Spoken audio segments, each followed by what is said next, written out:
اعوذ باللہ من الشیطان الرجیم بسم اللہ الرحمن الرحیم الحمد للہ رب العالمین الرحمن الرحیم اللہم صلی علی محمد وعلی آل محمد رب اشرح لی صدری ویسر لی امری واحلل عقدۃ من لسانی یفقہوا قولی۔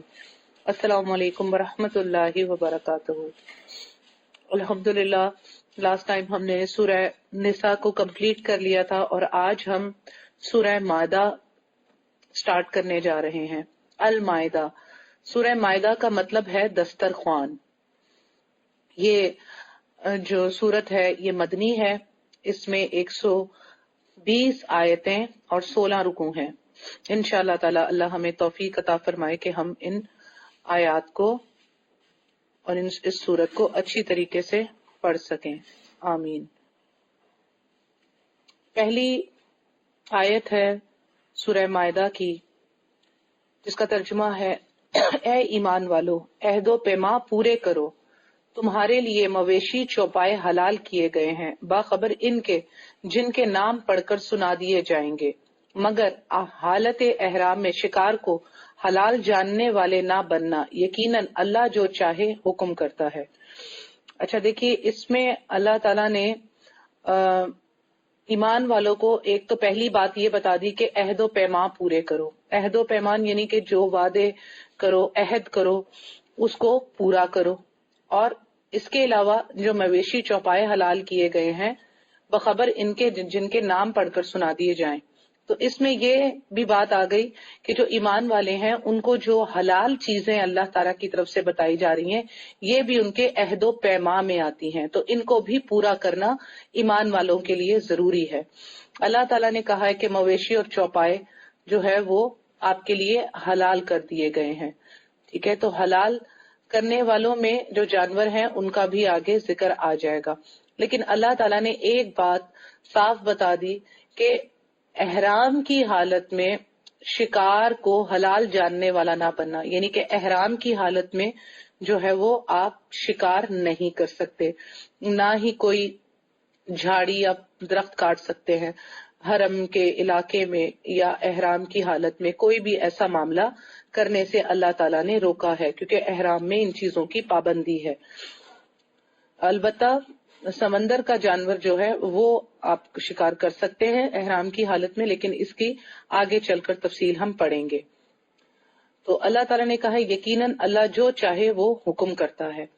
اچھا، اس میں سب جانور حلال ہیں، جیسے کہ ہم پچھلی سورہ بقرہ میں بھی پڑھ کر آئے ہیں، اور اس میں بھی بتا دیا گیا تھا کہ کچھ جانور جو ہیں وہ اللہ تعالیٰ نے کچھ چیزوں سے روکا اور کچھ چیزوں کا اللہ تعالیٰ نے حکم دے دیا۔ اچھا، جو جانور اپنی کچلی یعنی دانت سے شکار پکڑتے ہیں، جیسے شیر ہے، چیتا ہے، اور ایسے جانور ہیں جو اپنے دانتوں سے شکار کو جیسے گردن پکڑتے ہیں نا، وہ گردن کو آ کے حملہ کرتے ہیں، تو ایسے جانور ہمارے لیے حرام ہیں، اور وہ پرندے بھی ہمارے لیے حرام ہیں جو اپنے شکار جو ہے پنجوں سے پکڑتے ہیں، جیسے کہ شکرا ہو گیا، باز ہو گیا، شاہین ہو گیا، عقاب ہو گیا۔ تو اس سے جو بھی اور بھی جتنے بھی پرندے ہیں وہ سب مراد ہوں گے جو بھی اپنے پنجوں سے شکار کو پکڑتے ہیں، اور ایسے ہی وہ سارے جانور بھی ہمارے لیے حرام ہیں جو اپنے دانتوں سے شکار کو پکڑتے ہیں، ٹھیک ہے نا؟ تو یہ چیزیں اور یہ مویشی مسلمانوں کے لیے حرام ہے۔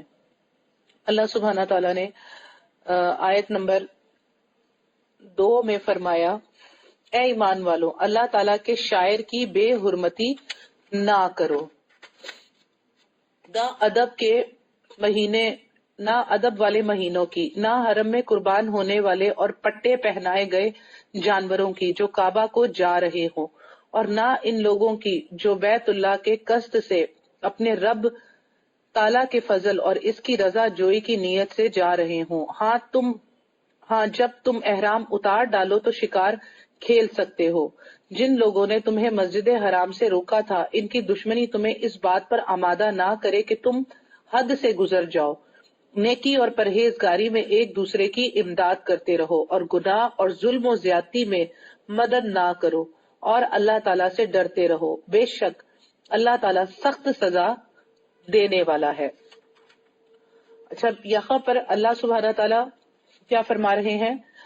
اے ایمان والو، اللہ تعالیٰ کی شاعر کی بے حرمتی کرو، بے حرمتی نہ کرو۔ شاعر سے مراد کیا ہے؟ یہ جو اللہ تعالیٰ کی نشانیاں ہیں، ٹھیک ہے، ان کی حرمت اللہ تعالیٰ نے مقرر فرما دی ہے۔ تو اس سے بعض علماء نے اسے عام رکھا ہے، اور بعض کے نزدیکیاں حج اور عمرے کے مناسک مراد ہیں، یعنی ان کی بے حرمتی نہ کی جائے۔ اسی طرح حج و عمرے کی ادائیگی میں کسی کے درمیان رکاوٹ بھی مت بنو، کہ یہ بھی بے حرمتی ہے، جیسے کہ حج و عمرے کے درمیان ایک دوسرے کو دھکم پیل کرنا اور صبر کا دامن چھوڑ دینا، تو یہ سب چیزیں بھی منع ہے۔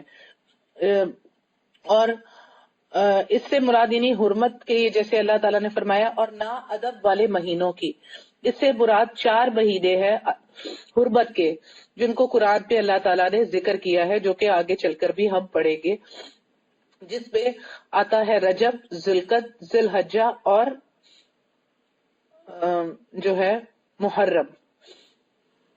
ان کو اللہ تعالیٰ نے حرمت کے مہینے قرار دیا ہے، ان میں جنگ و جدال، قتال، یہ سب چیزیں منع کر دی تھی، اور اسلام کے آنے سے پہلے بھی یہ مہینے حرمت کے تھے، اور مشرکین مکہ بھی ان مہینوں میں جنگ و جدال سے باز آ جاتے تھے، لیکن وہ بنی اسرائیل جیسا ایک عمل کرتے تھے کہ ان مہینوں کو کبھی آگے پیچھے کر دیتے تھے، ٹھیک ہے۔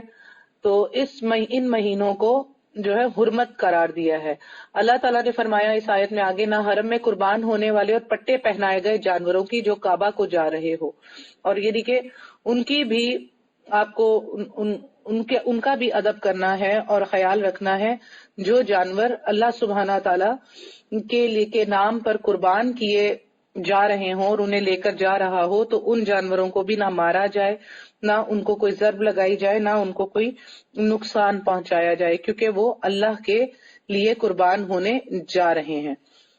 کیونکہ ہدی کرنا ایسے جانور کو کہا جاتا ہے جو حرم میں، جو حاجی حرم میں قربان کرنے کے لیے ساتھ لے جاتے ہیں، اور جو جانوروں کے گلے میں پٹے پہنائے جاتے ہیں ان کو بھی کہا جاتا ہے۔ یہاں حج یا عمرے کے موقع پر قربان کیے جانے والے جانوروں کو مراد لیا گیا جن کے گلوں میں علامت اور نشانی کے طور پر جو ہے وہ پٹے ڈال دیے جاتے تھے۔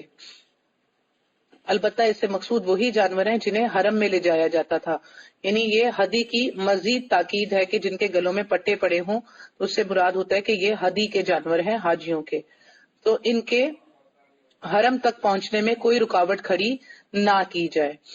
پھر اللہ تعالیٰ نے اسی آیت میں فرمایا ہے، اور نہ ان لوگوں کو جو بیت اللہ کے قصد سے اپنے رب تعالیٰ کے فضل اور اس کی رضا جوئی کی نیت سے جا رہے ہوں، اور کیا کہا، یعنی حج اور عمرے کی نیت یا تجارت و کاروبار کی غرض سے حرم جانے والوں کو مت روکو، نہ انہیں تنگ کرو۔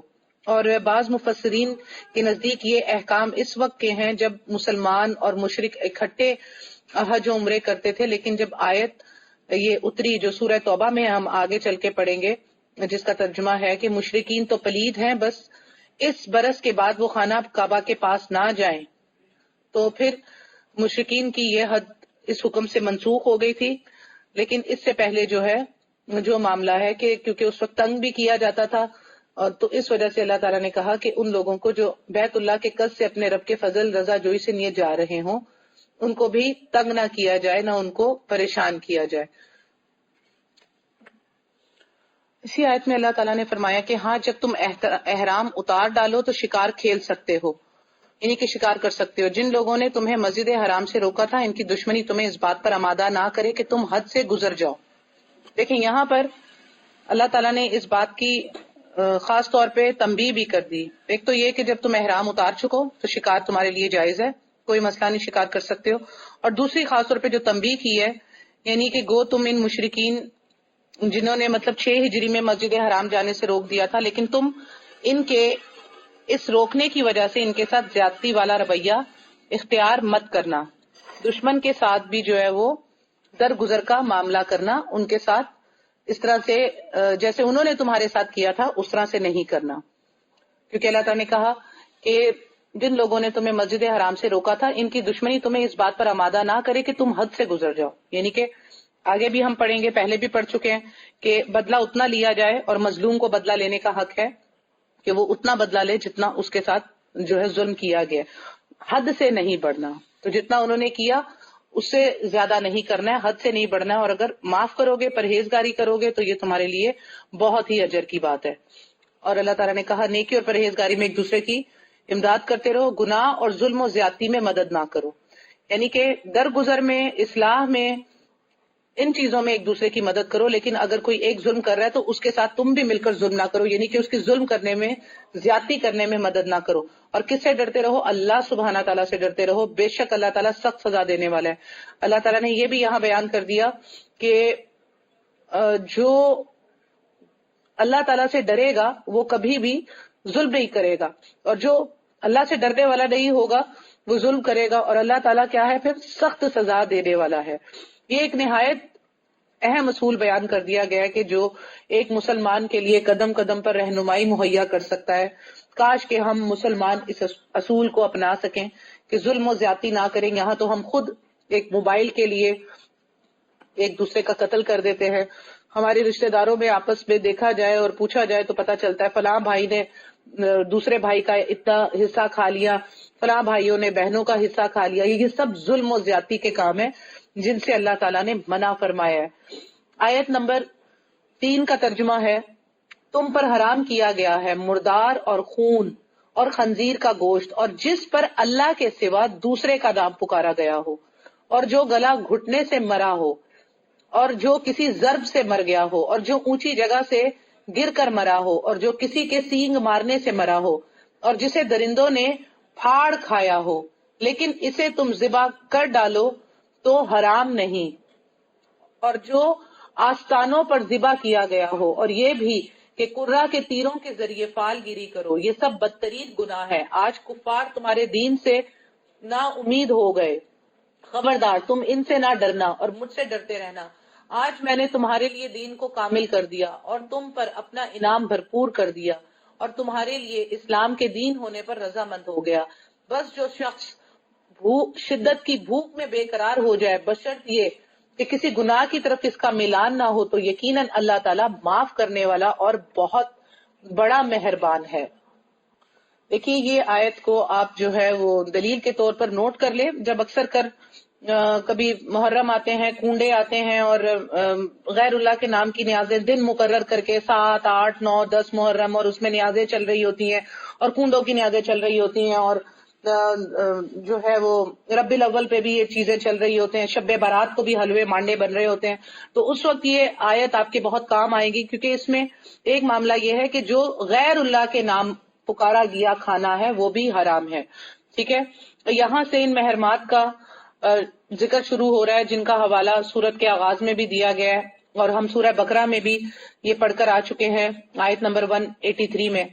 خیر، اس کے اندر بتایا اللہ تعالیٰ نے کہ یہ جس پر ایک مردار اور خون یہ حرام ہے، خنزیر کا گوشت بھی حرام ہے. تیسرا، اللہ تعالیٰ کے سوا جس کھانے پر نام پکارا گیا ہو یا جانور پر اللہ کا نام پکارے بغیر ذبح کیا جائے وہ جانور بھی حرام ہے. اور جو کھانا اللہ کے نام کے مطلب اللہ کے نام کے علاوہ اس کے اوپر کسی اور کا بھی نام پکار دیا جائے، یہ فلاں کا طرف سے ہے اور فلاں کی نیاز ہے اور فلاں کی ہے، وہ بھی حرام ہے. اور پھر اس کے بعد اللہ تعالیٰ نے مختلف چیزیں بتا دی کہ جو گلا گھٹنے سے مر جائے، یعنی کہ اگر کوئی شخص کسی جانور کا گلا گھونٹ دے یا کسی چیز میں پھنس کر وہ خود ہی اس کا گلا گھٹ جائے، دونوں صورتوں میں جانور حرام ہے.